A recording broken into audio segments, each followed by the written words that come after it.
All right, here we go. Salute to Knicks Nation on this Friday afternoon. Another edition of KFTV Live, CP The Fanchise in the building. We have officially hit the All-Star break, and the New York Knicks are weighing in at 35-20. 6 games back of the Detroit Pistons for first place and a half game back of those Boston Celtics who won't go away. So today's show, we are going to talk about our All-Star report card, weighing in on these Knicks at the All-Star break. Joining me today, friend of the program, man. You can first and foremost catch him talking all things Big Blue New York Giants on Giants.com and WFAN during Giants game days. Does a fantastic job covering the team, but also a diehard Knicks fan and does a great job covering and talking Knicks as well. Our guy, John Schmeelk, is back in the building. Once again, hit the like button, hit the share button, and subscribe to the channel. And we'll wrap up today's show talking a little Big Blue as well. So Knicks fans, Giants fans, lock in. Happy Friday. You made it. Valentine's Day Eve, if you will. Some of us have better than others. That's right. That's right. Go get your flowers, your chocolates, and all of that good stuff. John, how you feeling, man? I'm good, brother. Good to talk to you, man. It's been a while. Always good to tap in with you, man. I'm always tapping in with you on Big Blue and the Knicks as well. So, hey, man, 35-20. What do you think? Are they where you expected them to be, ahead of the curve, behind? What do you think? Well, I just did my quick math. They're on pace for 52 wins. I thought they would probably finish with a little bit more than that. But given some of the injuries they've had, right, Brunson missing a little bit of time, OG missing some time, Mitch being on an every other game type of deal here, I think it's about right. And look, they're about to hit a tough stretch of schedule here where they get the Thunder, the Rockets, and the Spurs. So we'll see how they do it in that stretch. I think they were being cautious with OG. I think he'll be back after the break, right? Dealing with that, toenail situation, whatever that is. But I think OG's a guy based on his history you have to be a little bit cautious with. But look, I think you're happy with what you've seen. I think there's been some good, there's been some bad. I think the good thing is that we've seen some adjustments from Mike Brown along the way.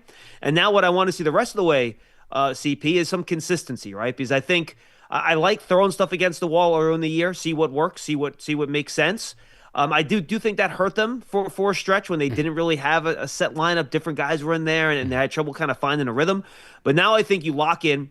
You have, about 27 games remaining here? Yep. Lock in, figure out your rotation. No more messing around. Figure out who's going to be on the court together. Get these guys used to playing with each other and continue to get this defense worked out, which has been so much better the last month as you kind of gear up for a playoff run. Number 1 in defensive rating over the last 10. I believe they're number 4 in net rating. And so this team has shown that, especially when they went in that skid, that 2-9 skid over that last 11, that wasn't truly who they were. And then now we've kind of seen sort of the best of who they are in terms of defensively. But I'm with you, man. I think if you think about it, the injury bug has not been on their side, but I think last year was more of an aberration in terms of them dealing with the injuries. Like, the only major one was really the Brunson one that came late in the season. Like, even OG, he dealt with like that minor foot injury that he suffered against the Lakers pre-All-Star break last year, but it didn't really sideline him for all that long. Like, the major injury was the Brunson one in March, and that Mitch didn't come back until about March. Yeah, right? Yeah, you would Mitch, and then you would Shamet for he hit the shoulder early in the year. You're right. It's been worse this year, but you would expect it to. You're right. Yeah. They had some good injury luck last year. I didn't expect it to be as good this year.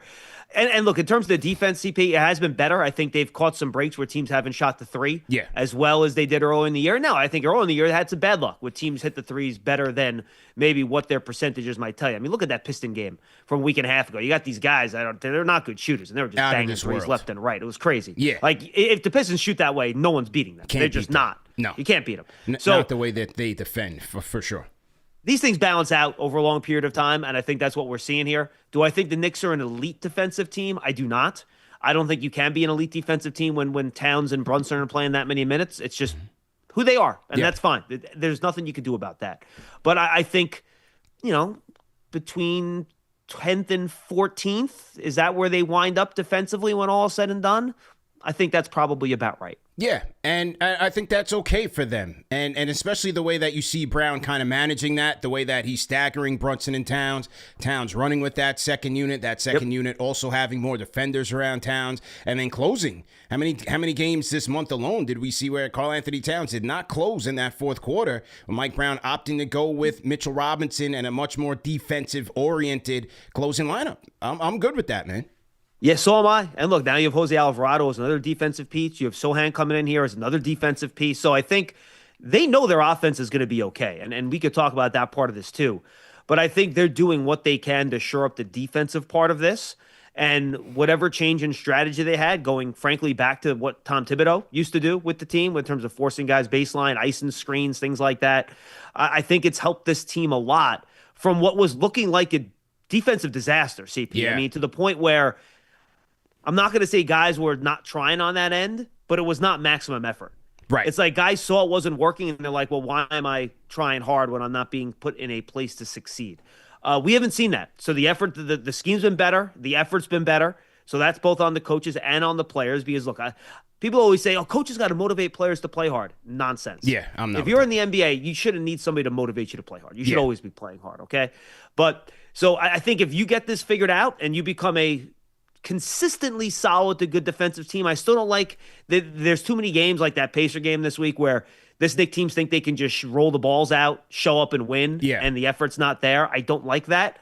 You hope that doesn't happen at all in the playoffs. Because you got one or two games like that in the playoffs, man, it can turn a whole series. Yeah, but I feel like we kind of saw that last year too, where they kind of not necessarily mail it in, but their effort is just not maximum, at its peak.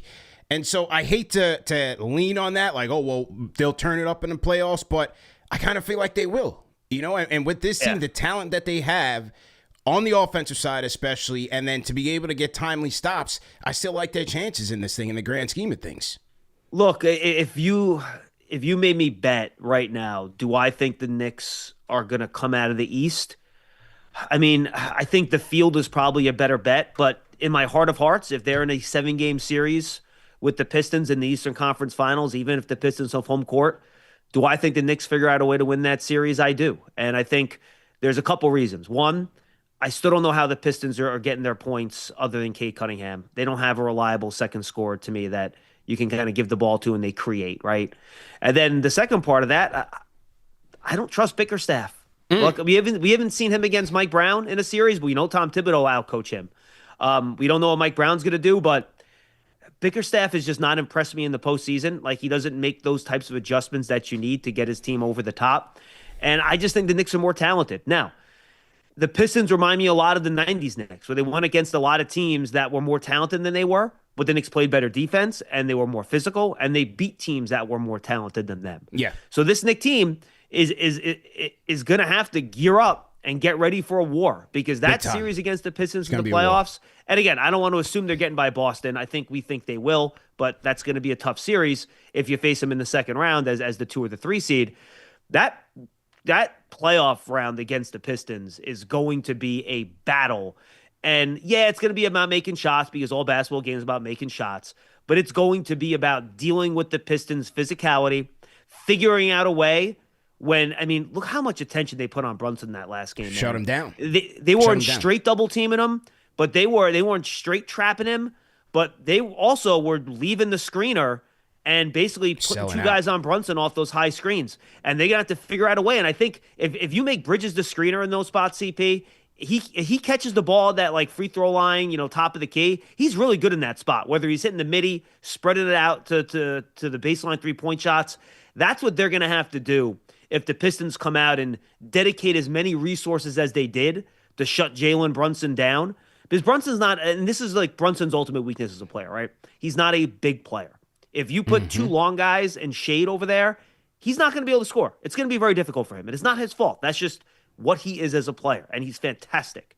You're going to have to figure out a way to beat that. And I think this team, with the way Mike Brown coaches offense and enough guys they have that can make shots, I do have questions about who the Knicks secondary playmaker and scorer is, because I don't think that's consistent enough, to be honest with you. But I do still like the Knicks options better than I do the Pistons options. I'm with you 1,000%. I mean, they had him running for his life in that last game. Asar was incredible. Then it was Ron Holland. And then, you turn the corner of him and you head into the sideline. They got 2-3 guys shading on him. Your passing lanes are clogged up. And he's smaller, as you said. I thought the two most comfortable shots that he took was the two in the second half, the two scores that he had. Everything else was just off balance. It was hard. Prayers. And that's the guy you named, to me, is the guy that's going to be the key. Just like last year, Mikal Bridges.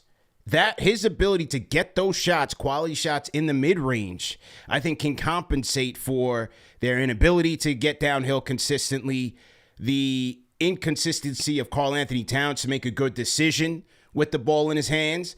That's where Mikal, he has to stay aggressive. Look, I love OG, and I like OG's switch when it comes to being aggressive.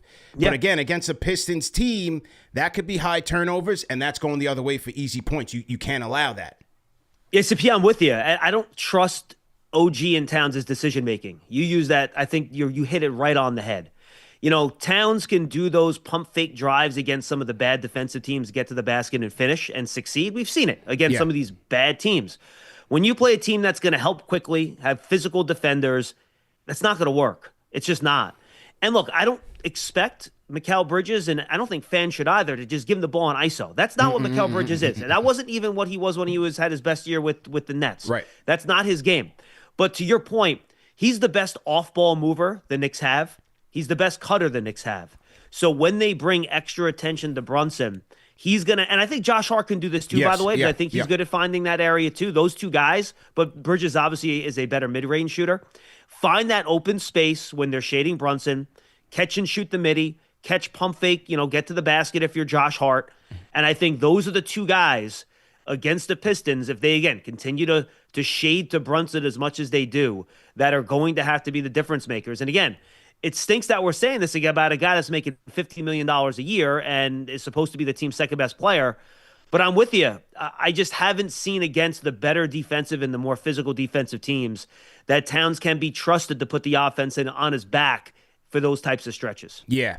But you know what? Yet and still, with all the noise around Cat, you saw two-man game between him and Brunson in the Philly game. I said on post-game, I said that first pick and roll they executed in the first quarter, my eyes got bigger because it's something that you rarely see in terms of Brunson passing it to him, feeding him in that pick and roll, and him finishing.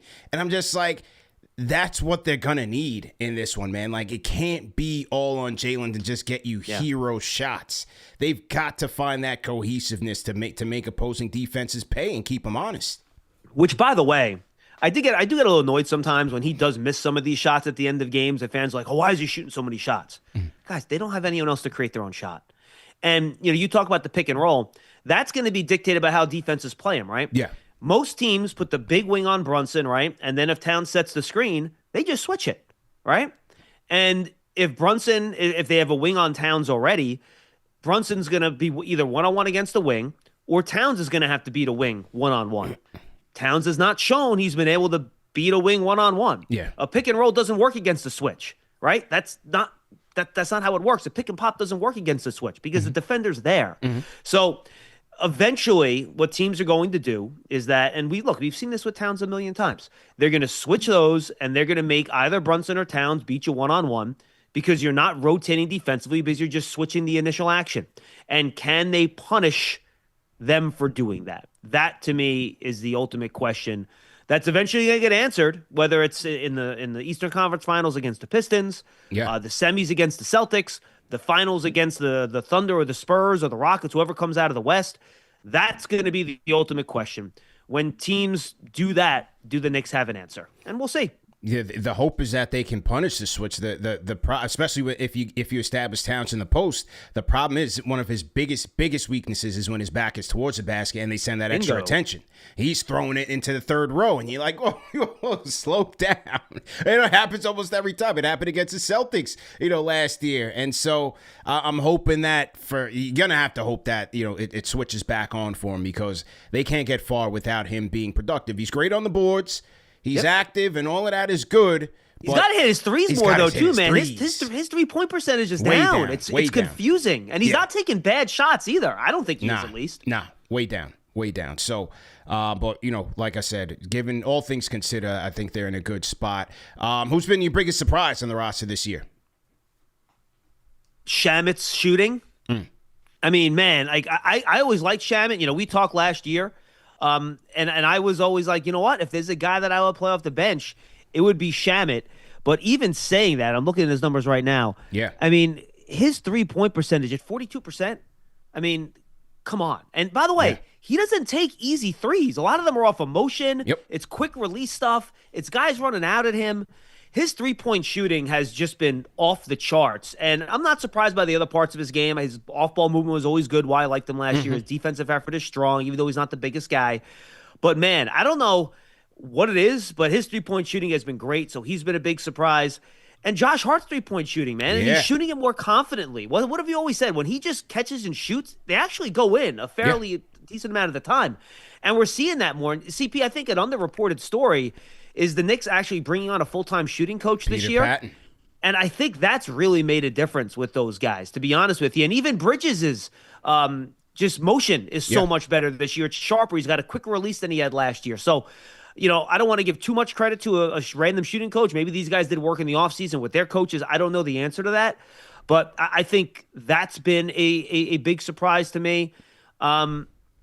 Other surprises, I mean, I think Kolek's made a jump. That's been nice. I'm still not sure we trust him. Again, it's a physical defense like the Pistons in the finals, which is why I think you have to bring in you bring in Alvarado to kind of take that role a little bit. And I think he will help with the physicality part when you get to the playoffs. But look, I think the biggest surprise has to be Dawara, right? To the point where I actually trust him. He doesn't do stupid things. Yeah. Like, he handles the ball well. He makes pretty good decisions as a passer. He's a little streaky as a 3-point shooter, but he's better than I thought he was going to be. And his defense is pretty on point, and he's big and he's long and he can move. He is a guy that I would not mind getting minutes in every game and making a permanent part of this rotation. I remember we talked last year, CP, the one thing this team was missing when OG was out of the game, who's your big wing that can cover those type of big wing players? Right. Well, Dawara is it. That's it. Like, he can actually do that. So that, I think he's probably the biggest surprise to me, given where they drafted him, that they've figured this out as well as they have. Yeah, the 3-point shooting across the board. You look at Shamet, as you said, Deuce prior to his injury. Deuce has been torching the Nets. OG's had his moments in the sun. You talk about Josh Hart with the Peter Patton influence, and all those guys shooting at a very high level. Even with Shamet defensively, man, for a guy that's got banged up shoulders, that guy's running like wildfire, man. He's running through those screens. So, I mean, to think about the fact that for a team that's edging up against the second apron, where your extended bench, those acquisitions are very important for you. Shamet, who was a last day decision. Dawara, second round pick. Oh, he's a project. Now he's a big factor. Those are big for a team that's trying to compete for a championship. And so they're getting some real good productivity from those guys. And it's to the point where a guy like a Shamet, you can start him. You can put him out there in second unit with Towns. You could close with him. I mean, he's just super efficient. No, absolutely. And look, you don't lose anything when he's out there, and he brings you energy. We talked about Bridges being the best off-ball mover. I think Shamet's in that category too. Yeah. And both of them get out in transition really well too, Bridges and Shamet. I think those guys play really well together because they move and they share the ball well.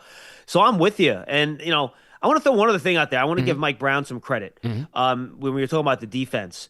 We talked last year about how Bridges wasn't as good on the ball.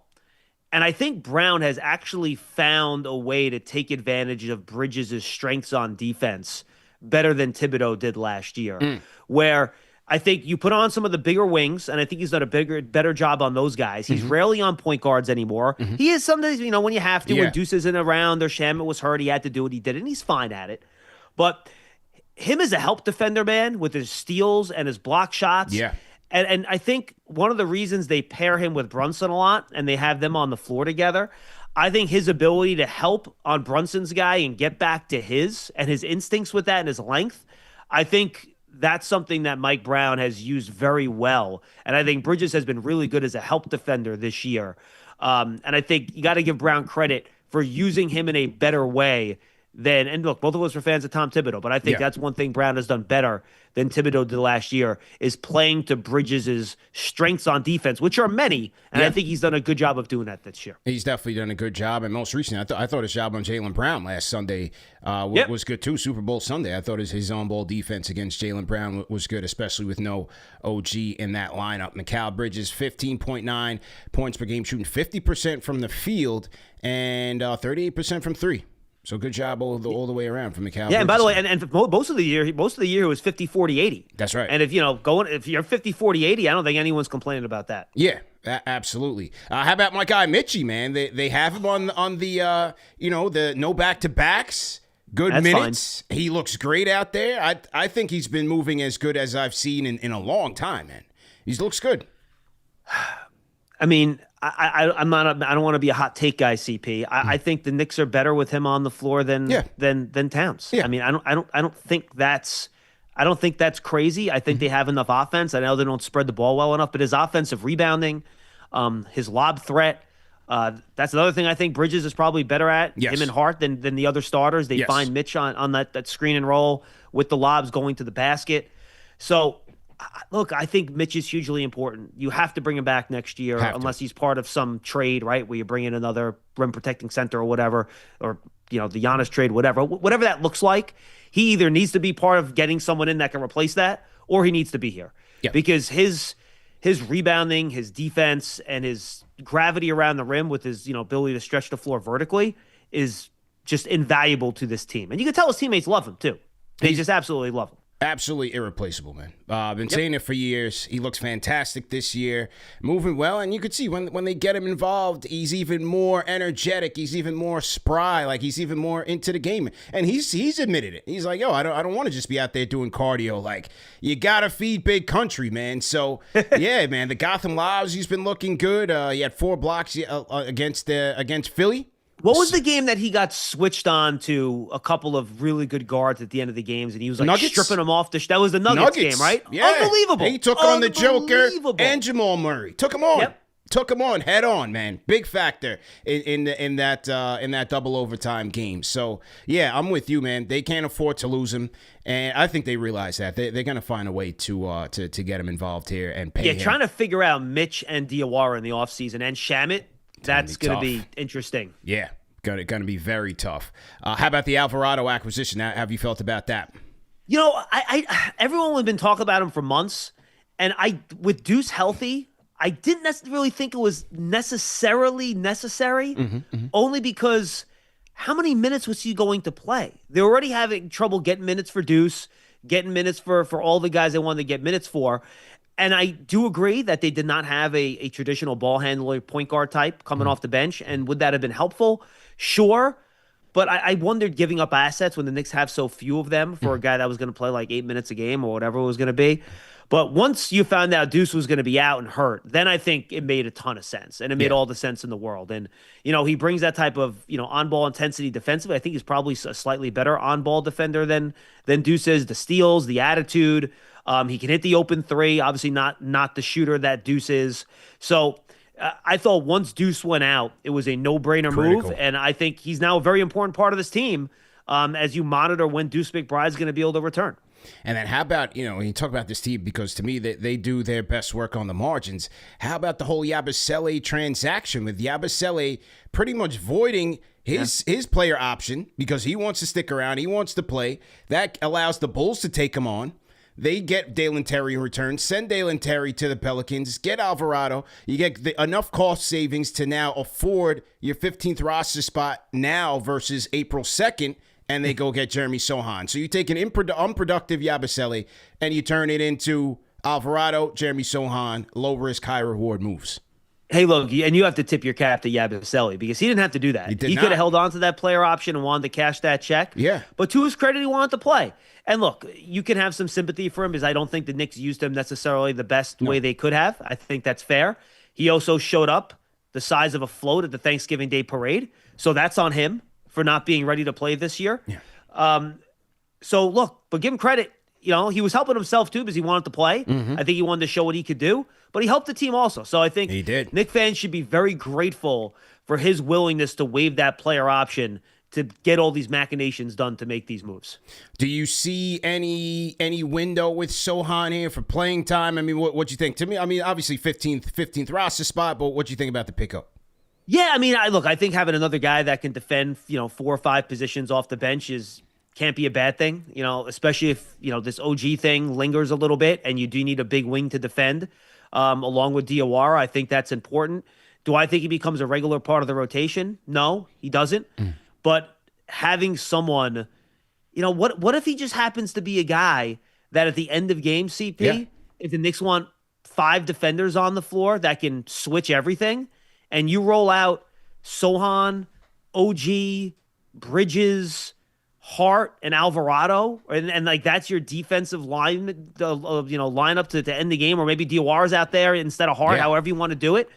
That's a pretty damn good switch everything lineup in some of these must-have defensive spots. So even if you only get spot playing time in those type of situations, fine, no problem. Why not? I love the defensive versatility that they added, and every time they pick up one of these guys, I go back to that Pacers series, and they're picking up Brunson 94 feet, and it's a different guy they're throwing out there. It's a Mather, and it's a who's the other guy? Naismith. Naismith, right? It's a Mather, it's a Naismith, it's a Ben Shepherd. That's what I was Nembhard. It's a Nembhard. So, to just get out there and harass some people, you never know. Who knows if Tatum's coming back? And again, you're never going to shut these guys down. But to have options and to, spell some of your guys. Maybe you spell OG and he comes back fresher and he's back to being the dog. Yeah. You spell McCall, you spell Josh. Just a couple minutes. Situational. Offensive, defense, you call timeout, you bring in your NASCAR lineup, right? Your 4 wings and a Mitch. I like that, man. Wait. You mean you didn't feel that way about Pacome Daddy yet? Yeah. Oh, God. Oh, my God. I mean, and again, that's where it's like the luck has to come in because you go out there, you get a Dawara, and all the talk is like, oh, he's a project, he's going to come along slowly. You watch him in Summer League, and you're like, all right. Looks like something's there. There's something there. And now every game he looks more and more comfortable with this team. The confidence is through the roof. Yeah, look, his progress has been great. Give Mike Brown credit for that and his staff for getting him ready to play. And you watch him play, and usually for a rookie CP, you'll say, all right, man, he's really not good at this. This is a real weakness for him. Yeah. Maybe correct me if I'm wrong. I don't see like a glaring man. He can't do that. I mean, he's not taking guys off the dribble and stuff like that. That's fine though. Like that's not something you need him to do. But man, like he's just such a well-rounded 2-way player. That's a smart player, which I think you put all those things together, you're going to be a good NBA player for a long time. Right, and that's the thing. Like he's not doing too much. Right, he's not going over what he should be doing, and Jalen Brunson said it earlier this week. He said, when I saw him when we first played pickup when he first got here, you could tell he was a quick learner, and that's what Cap said. And he said, look, the sky's the limit for him, but you could see it, man. It just seems like he's growing by the game, and so super impressive. And it's good to just add to that wing depth. Yeah, hey, dude, I'll put it this way: look, when you go out and play ball at the park, right? You're playing ball with your friends. Even if a guy maybe isn't shooting well or can't shoot, if they just know how to play, do their job, and fit into the team concept, be in the right spot, space the floor, move the ball, play your defensive position well, that guy is going to help you win. And it's going to help the whole team work together, even if, they might not be the most skilled person. It's no different in the NBA. Yeah. Obviously, it's a whole different level of where your talent level needs to be. But Daddy knows how to play. It doesn't feel unnatural with him out there. You're not holding your breath every time he gets the ball in his hands. And I don't think that's any different with, his teammates. I think they're like, all right, he's got the ball. We think he's going to do something smart with it. Yeah, and the threes look like, when he first started off, I mean, he couldn't hit the broadside of a bar, and they were looking, a little shaky. But now the UFOs. UFOs, as Clyde would say. But now the threes are looking good. The threes are definitely looking good, man. So shout out to the Dawara Hive. And as you said, they're going to have some homework to do. I trust Brock. I trust Leon. They're going to have some homework to do to be able to sign him. But these guys just get the job done when it comes to the numbers, man. Look, I mean, they're very good at They're it. 2 steps ahead on everything. Everything they do is calculated. Whether it's being able to afford a guy later, is it a potential Giannis package where they can still be competitive? I think these guys have all the scenarios locked in, and they're ready to, whatever move they have to make, whatever pivot they have to make, they can still field a complimentary championship contender. That's how I see this front office right now. No, I'm with you 100%. And I'm very happy. And look, I didn't think it was going to happen just because it's so hard to make a big deal like that in, mid-season. I'm just happy either Giannis or the Bucks did not force the issue on Giannis at the trade deadline because I never thought it made sense for the Knicks to make that move mid-season. I just didn't think A, you could get it done, and B, to tear the team up mid-season, then you're limited in terms of how you build. It just would have been messy. And I want to see this team make a run. Yeah. Look, we saw last year's team make a run. This is pretty much the same group. Let's give them another shot. Let's see if this group can win. And if they don't get out of the East or they get absolutely shellacked in the finals and you kind of have to reevaluate whether or not this group is good enough to win a title, all right, then maybe we can have that Giannis conversation in the offseason, which I think is ideal for the Knicks. But then you could trade more picks, all that sort of stuff. So I think that makes a lot of sense, CP, in terms of what the Knicks might do in the offseason. But I want to see this team make a run because I do think they're good enough to get out of the East. It doesn't mean they're going to do it. We've seen teams that we think are the best team in the conference not get out of these conferences before. So you got to show it and you got to do it in the postseason. But I think they're talented enough to do it. And I still feel strongly about that as I did before the season started. CP The Fanchise, John Schmeelk on the afternoon edition of KFTV Live. Salute to all of our Fanchise channel members in the chat. Salute to the replay gang, and happy Friday to Knicks Nation. All-Star Friday as Jalen Brunson, Karl Anthony Towns, Allen Houston, and the Knicks contingent all converge on Los Angeles for NBA All-Star Weekend and the game on Sunday. Shout out to one of our sponsors of today's show, and that is Car Gurus. Look, when you're making a decision to buy a car, it is a big decision. You don't want to feel rushed, confused, or second-guessing yourself, especially with the prices being what they are right now. That's why I rock with Car Gurus. What I love about it is how simple they make the whole process. With Car Gurus Discover, you can skip all those annoying filters and just search the way you actually think. You tell it what you want, maybe good gas mileage for the road trips, extra trunk space for the family, or something comfortable for that daily commute, and it shows you real, shoppable listings that actually match. That's a game changer. And if you're at the dealership, the Car Gurus app has this feature called Dealership Mode. It's basically a cheat code. You can compare the car right in front of you to similar options, check deal ratings, see price history, and even estimate your final cost, all on the spot. That's confidence, man. With over 4 million listings, Car Gurus has one of the biggest selections out there, so you know you're seeing real options and real deals. No wonder it's the #1 most visited car shopping site. So whether you're buying or selling, don't guess. Make your big deal the best deal. Go to cargurus.com. That's CARGURUS.com. Shout out to our guys at Car Gurus for sponsoring today's show. Okay, you mentioned the East.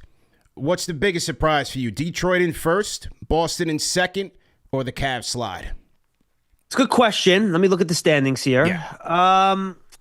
I would say probably that Orlando's 7th. I thought they'd probably be a little bit better than that, to be honest with you. That's a little bit of a surprise. But look, I think it's got to be Boston. Yeah. Right? And give Jaylen Brown a hell of a lot of credit. Hell of a credit. And the coaching staff over there for doing what they've done without Jason Tatum. I unfortunately, someone I work very closely with over at the Giants. He's my main producer. He's from Boston. He's a big Celtics fan. So I was looking forward to just hammering him all year this year, and I haven't been able to do it. And he's been sneaky, hey, did you check the standings this morning? I'm like, yeah, I checked the standings this morning, and it's been a hell of a job by them, man. It really has. They've done a great job. So that to me has got to be the surprise. And I thought Atlanta would be better. Me too. And I know they've made a lot of changes, and Trae Young's not there. And now the Wizards are shutting them down. And if you want to talk about that too, by the way, the NBA is in a bad spot right now. They half the league's tanking. It's terrible. It's terrible, terrible, terrible. But I thought the Hawks would be better. So those I think were my main surprises in the Eastern Conference. Celtics for me, definitely. Just considering it, everybody thought this was going to be a gap year with no Tatum. They get rid of Porzingis, they get rid of Drew Holiday, and it's like, Luka Garza's coming to the Celtics. I'm like, all right, now, and then all these guys are doing well, and Garza's contributing his screen assist, and Shireman, and Jordan Walsh, a guy who I watch in summer leagues year after year, like really trying to establish himself. He's become a good role player for them. They still have White and Pritchard and Hauser there, so Jaylen Brown really carrying that team to second place. The Tatum thing is interesting. Is he going to play? Is he not going to play? Is this just like a big PR stunt? We'll see. But they're there, man. They are there. How do you think the Magic are feeling right now, trading all those picks for Bane and not really getting any type of bounce from it? And look, I know they've had other injuries and stuff like that, but that as a franchise, that was their swing. That's big. That's a tough spot to be in. And on top of the fact that, seems like a lot of people are down on Paolo, man. They're not there. You see, he's not impactful. They're better with him off the court. He's injured their better team. And now they're in 7th place. I'm very curious to see how they pivot in this offseason. Well, it's funny. People, at draft time, CP, I'm sorry for jumping on you. No, it's good. But that was kind of the hit on Banchero, right? That he was the most talented player in that draft, and you knew he was the best scorer in that draft, right? But the question was, would he contribute to winning based on how he played as an offensive player, as a guy that was very ball dominant, and then how would he help on defense, right? Mm-hmm. And I think we're seeing that dynamic exactly. I think the scouting reports on him were exactly right. I think he's young enough where he can still figure it out, to be honest with you. You get the right people around him, and I think you can figure that out with him. But yeah, it is not a great place to be in right now if you're an Orlando Magic fan. Not at all. I thought the Hawks, like you, would have been better, but I also felt like if they weren't, that the Trae Young thing was going to be over with. So I was half right there. Raptors, I think Raptors first half, I think they've certainly surprised some. I didn't think the Ingram deal was going to help them all that much, but it turns out they have. I am happy, though, as an RJ fan, that they didn't ship him off to Sacramento with all the Sabonis rumors. I didn't want to see RJ get shipped off to the wall, man. That's my guy. That would have been, it is colder in Canada. Oh, my God, that might be more like the wall. The Game of Thrones wall, man. Like, he goes from going home to Sacramento. That would have killed his career. No way, man. I did not want to see that, so I'm thankful that they kept them there, and we'll see where they go in the offseason. But, right now, if the season were to end today, you get a 3-6 matchup, Knicks versus Philly. How would you feel about that?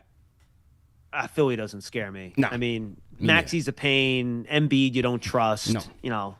What's the odds he's even playing by the end of the year, right? Right. And Paul George with his injury history. Look, Philly will be a challenge. They have some talented players on their team, but no, that would not be something that concerns me. Yeah, I wouldn't be too worried. You would need a MVP level scoring series from Maxey, which he could. I mean, with his speed and just the way he gets downhill, that could be a problem for the Knicks in terms of their inability or inconsistencies when it comes to guarding opposing point guards at the point of attack. Edgecombe, we'll see. In their 4-game series, it's been about a bit of a mixed bag between his. He went off in the Garden and seemed to attack Jalen Brunson pretty well, but the last 2 games he was kind of quiet. Is that a rookie wall? We'll see how he fares in the playoffs, but I wouldn't be too worried in a 3-6 matchup against Philly, man. I don't think any. I wouldn't be worried about Toronto, Philly. No.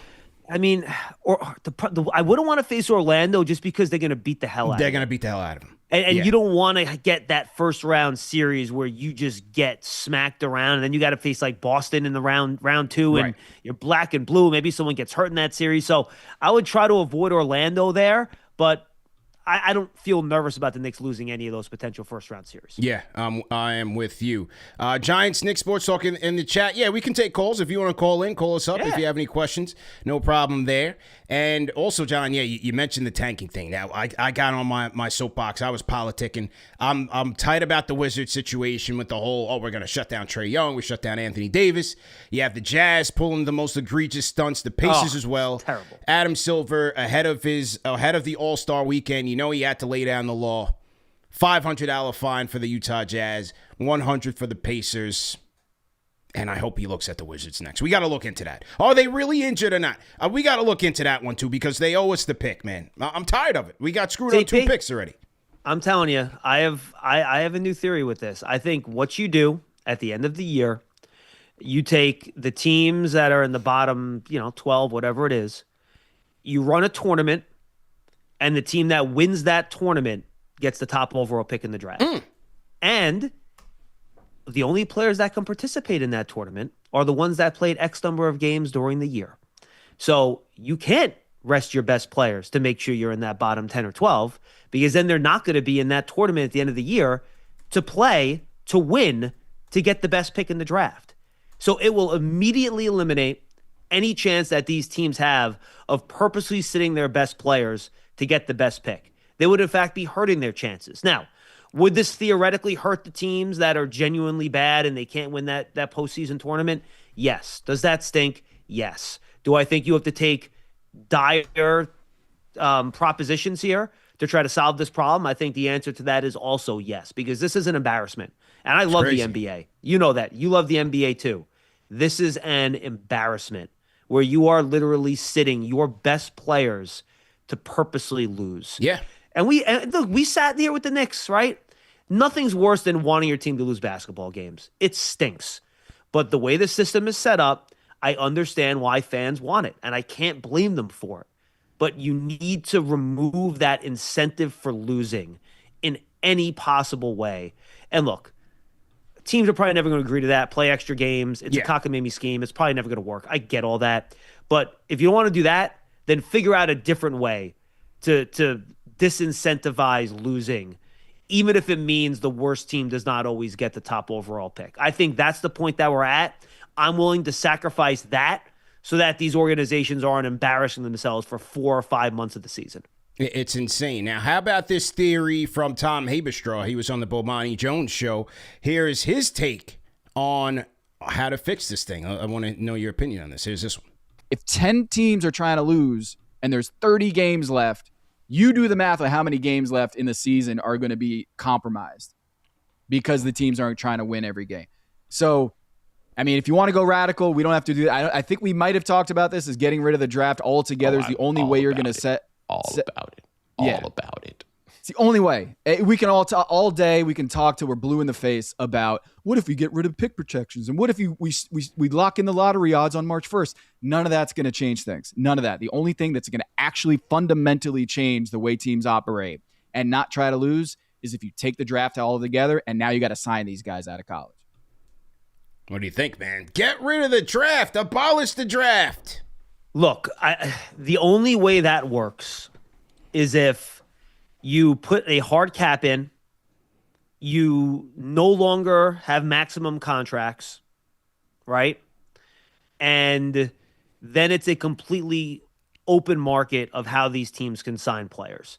It would change the nature of the sport completely. The players would never agree to it because it would cap contracts, right?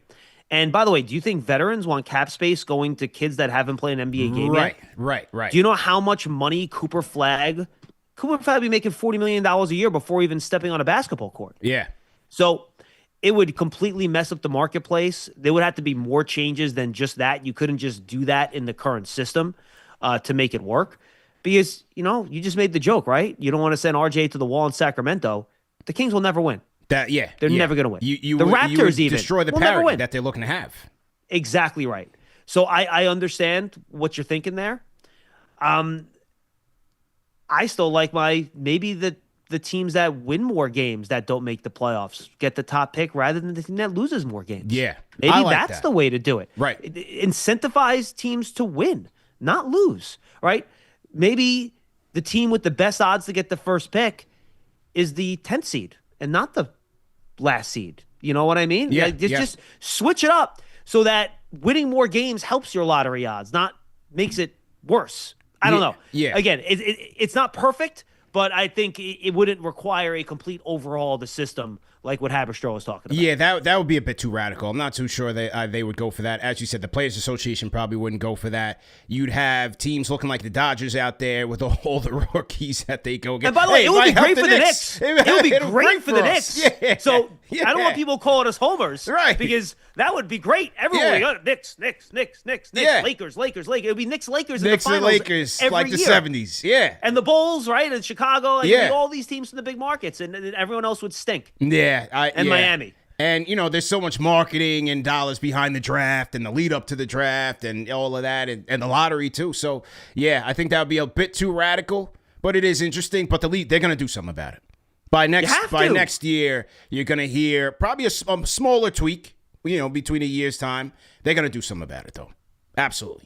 I hope they saw my diatribe on Twitter. Look into the Wizards. Adam Silver, if you're watching, we need those picks back. Look into the Wizards. The $700,000 fine that they issued to the Mavs when they tanked to get Derek Lively, that wasn't enough. We got to go back. I'm sending them all of those tapes to the league office. We need our picks back. We need justice, man. Absolutely. Dude, what the Mavericks did that year was obscene. Yeah. And to the point that it pissed off Luka Doncic, too, right? I mean, it made their star mad where – these players don't want to lose. These guys are such competitors. They want to win games. It's good for everyone. Now, on the bright side, the Wizards get like the top pick in the draft, right? At least the Knicks get the first pick in the second round. Right. So that's still a pretty valuable pick. But yeah, look, I mean, it's embarrassing. And the league should be ashamed of what do you think? 6 teams are full out not trying to win right now? Yeah. I mean, it's a joke. So maybe 8. It's brutal. It is an absolute joke, man. As we segue, so we will have All-Star. Are you into the All-Star? Are you going to watch anything this weekend, or are you just going to take it easy? You going to watch the dunk contest? I always watch the 3-point contest and the dunk contest. I enjoy that. Yeah. And my daughter's really starting to get into NBA now, so I think she'll probably enjoy watching that with me too. The game is it's gotten so bad, man. And I used to watch the game religiously in the late 90s, early 2000s. I mean, I remember back in the day, dude, you remember this. Yeah. Remember when David Robinson and Ewing would just dunk on each other? Yeah. And they would like literally try to block each other's shots in the All-Star game, and they would just dunk on each other the whole game. And guys tried. Yeah. Now, no one ever tried really hard, but at least it looked like they cared a little bit about who won. Now, it's an embarrassment. We're not doing acrobatics and, the half-court alley-oops from here. I can't stand it, man. I like the Rising Stars game way better. I have for the last 5-10 years, man. Rising Stars game is the best one. I agree with you. I think Saturday night's still fun. I think the dunk contest has gotten a little bit more juice the last couple of years. But yeah, I'll watch it. I'm into it. Yeah, I'll watch it. I'll watch Rising Stars. More than the Pro Bowl, I'll tell you that. The Pro Bowl, I have not watched the Pro Bowl, dude, I swear. And Paul Dottino, my co-host, he's like, I watch the Pro Bowl every year, man. It's football. I go, dude, I have not watched the Pro Bowl in like 25 years. Are they doing like whack-a-mole contests? Like, what are they doing? What are they doing now? I haven't watched Pro Bowl since Sean Taylor trucked Brian Moorman. I haven't watched it, man. Haven't watched. Rest in peace to him, man. Great Jeff play. Fields used to tell me a story that Steve Atwater, former Broncos safety, once laid him out in a Pro Bowl on a punt return. Where Fiegels punts it, the guy's coming down, and Atwater just comes out of nowhere and like literally decleats him. And Fiegels is like, dude, what are you doing? He's like, dude, I'm sorry. I forgot. I just got into the game. I'm like, dude. But that's it, man. Those guys said no switch. Correct. Pro Bowl, regular season, postseason, and we're going at it. I don't know, man. I haven't watched it since they switched it up to like the flag football thing. I refuse to watch it. But, I still watch the NBA one just for the nostalgia purposes, obviously with Jalen and Cat being in it. And then you have the two of those guys plus Allen Houston in the skills competition. I'm still going to watch and support. And, then I'll get on Sunday night and rail against it. But, yeah, that's kind of the tradition still. I'm surprised we didn't get a Nick of the 3-point contest this year. That was a little disappointing. Yeah, we had a lot of guys, man. I'm not sure how they go about choosing guys. I saw an interview with Bobby Portis yesterday on NBA on Prime, and he said he got invited and he was thankful to be invited. So I'm not sure how they select those guys. Bobby Portis is in the 3-point contest? Bobby Portis is doing it. I didn't see that. Yeah, Bobby's doing it. That's like his dream, man. Only he can just shoot all the time. Yeah, that's like Bobby. My God, it's perfect. Bobby's doing it. So we'll see how that goes. Big stuff for the G-Man, man. Got my G-Man coffee cup today, right on time. Nice. New coaching staff. What do you think? Yeah, man, it's exciting. I expect to see the full coaching staff announced pretty soon. Matt Nagy reported to be the OC. Denard Wilson on reported to be the new DC. But then you have, Brian Callahan reported on his way in. You have Greg Roman reported on his way in. 3 guys with 3 very different offensive systems. I'm curious to see how that kind of comes together. How much John Harbaugh himself really kind of guides what he wants to see on that side of the ball. But look, I think, and I'm already seeing it. Harbaugh's kind of been in his bunker trying to build this coaching staff. I haven't really had a chance to interact with him much. as he tries to just get everything together and kind of gets his staff built. But you already see a level of organization around the building that I think is good to see. It reminds me a lot of when Tom was the coach, Tom Coughlin, in terms of how this thing is going to go and how it's going to be run and structured. And look, who the coordinators are very important, but I do think that he will set a way of working in the building. I hate using the word culture because I just think it's very just, overwrought right now. Yeah. Exactly. Yeah. But I think that's kind of what it is, where guys are always going to play hard. Guys are going to be in shape. They're going to be held to everybody, including the best players, will be held to a very high standard.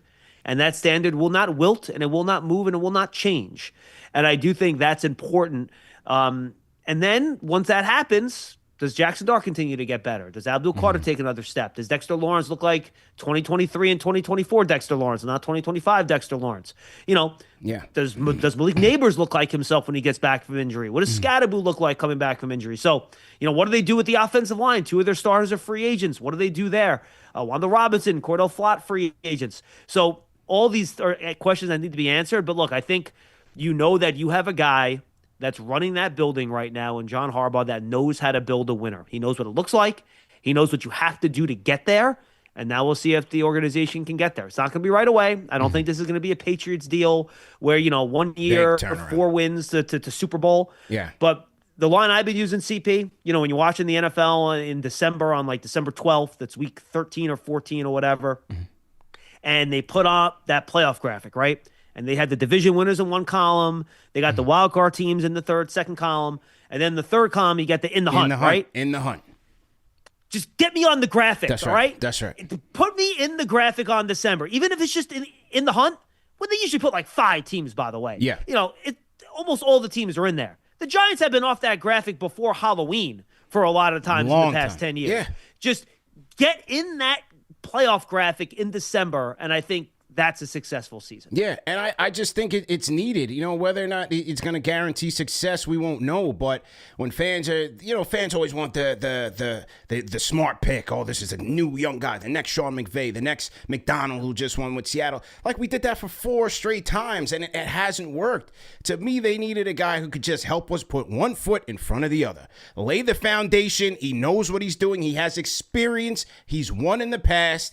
And just get these guys together. I felt like it was sorely needed. And so when he got clipped by Baltimore, I said, no brainer, bring him in. I don't want to hear Kingsbury and the guy from Cleveland. We don't need to outsmart ourselves. Get the guy with the experience to put this together. A team full of young players that just need some guidance, man, to just and make good decisions with this team in regard with this team. Well, CP, I think you would have fit in with conversation with the ownership, because I think that's exactly what they were thinking too. When he became available, I think it was an easy decision. And I'm not sure if I said this to you, because I said it to a million different people. But, when you knew the Giants were going to have a coaching search, and, when they fired Brian Daboll, and you sat there, and my line that I used was, the Giants right now are where the Knicks were before they hired Tom Thibodeau, right? The Giants needed to hire their Tom Thibodeau. Mm-hmm. That's what they needed to do. Mm-hmm. Find a guy that knows how to win, put things, to your point, put one foot in front of the other, be a legitimate, respected, fundamentally sound team and organization that does things the right way. That's the guy they needed to find. And until Harbaugh got axed, the only guy that could really fit that description was Mike McCarthy, right? Who had won consistently in the league. But, you saw some issues in Dallas and things like that where maybe there were some questions people had about him, though I think he's a very good coach. But once John Harbaugh became available, he is Tom Thibodeau, right? He's the NFL version of Tom Thibodeau. That's what he is, except he has the Super Bowl. The chip. He has the ring. Yeah. When Thibodeau never had that. So I think it was the easiest decision. There's no surprise that the Giants put the full court press on to get him and wanted to make sure that he knew that they wanted him, and that if he came here, he would have everything he could ever want or need in terms of resources to build this thing the way he wanted to build it, because ownership is so desperate, CP, to get this going in the right direction and start winning games. So you find the guy that has a track record like Harbaugh that's shown he can do it, you make sure you get that guy in the building and he doesn't leave. Now, the next guy I need in the building is another receiver. So what does the homework look like for you between now and the draft? What's your process? What's the schedule going to look like? I'm already in the deep end. I mean, I'm probably through 60 guys by now, maybe 50, something like that. I worked through a lot of the Senior Bowl guys before I went out to Mobile and the Shrine Bowl in Dallas. I'm off to the Combine, and I guess that'd be 10 days in Indy, final week of February, to look at those guys. It's a very deep draft class at wide receiver, man. You know, I don't know if you have that Malik Neighbors, Marvin Harrison Jr. level guy at the top that you'd like, all right, top 3 pick. Yeah, I'm all in. This guy's going to be a number 1. I feel good about that. But Dane Brugler put out his top 100 list. He had 17 wide receivers in his top 100. Okay. 17. Wow. It's a huge number. I think you could see as many as 5 or 6 go in the first round, even if maybe none go in the top 3 or 4. So it's a good, deep wide receiver class, even if that star might not be there. So that, I think this is a question that we're going to be kind of talking about a lot, right? Where at the Giants at 5, do you pick the wide receiver there and then wonder what you do in round 2? Or do you feel good about the wide receiver that's going to be there in round two and pick a different position at number 5 because you feel so good about a depth at wide receiver? So position value, that's going to be another big question in this draft, dude, because the best players in this draft, at least in my opinion, are like off-ball linebackers, running backs, and safeties. So like these are not, you know, usual premium positions that you're going to see go in the top 5. So it's a different type of draft class where I don't think there's as many blue chip guys you usually have, and they're certainly not at those premium positions. So I think this will be a very interesting process to see where not just the Giants, but even the Jets at number 2, right? Like what do they decide to do? So I think it's going to be a fascinating process. You know, we're doing all our podcasts. We have our draft season podcast once a week with me and Tony Pauline. We have our Giants Huddle podcast. And then, of course, we have Big Blue Kickoff Live, which is live every day from 12:30 to 1:30 on the Giants app and the Giants YouTube channel. And all of our content's on those same spots. So fans should go check that out. If they're into the draft, into the Giants, no one will get you better prepared for draft night than us. Yeah, and as I told you during the season, man, after those brutal losses, I had to tap in with you and Tiki, man. I got it. That was the only thing that would help me get over it and cope, man, because it's like I watch every game still. I watch every game, and I can't bail on the team. You know, no matter the record, I have to tap in. But after those losses, man, I got to go to FAN, tap in with you and Tiki, T-Dot from the locker room. Tiki's awesome, man. Tiki's great. He's great. So, you know, great coverage this year. Looking forward to it next year. And we'll look out for the draft reports, man. Well, CP, here's the thing, man. You went through the Knicks from the year 2002 to 2017. If you could survive that and still be a fan, you could survive anything. I know, man. It's just it's been so long. It's been so long. I know. You know, but yeah. So we'll be there. But great show, man. Definitely appreciate the support.